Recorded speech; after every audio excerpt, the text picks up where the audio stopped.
In primetime news tonight, it's flu season. Why the health ministry is on the verge of declaring an outbreak. Government begins process for compulsory acquisition of Petrojam shares. Conduct of former Petrojam human resource manager again in the spotlight. This time, what came out of disciplinary hearings before her resignation.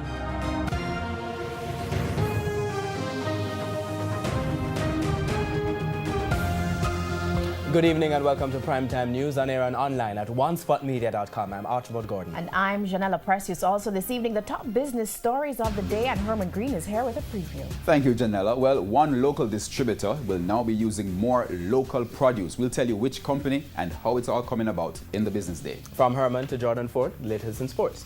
Yes, Archie. Well, as expected, the Windies crashed to a heavy defeat against England on the fourth day of their third and final test today in St. Lucia.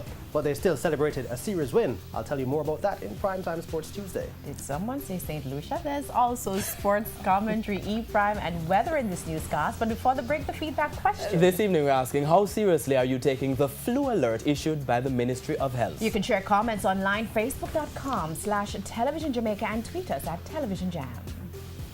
Stay with us. The news in detail right after this break.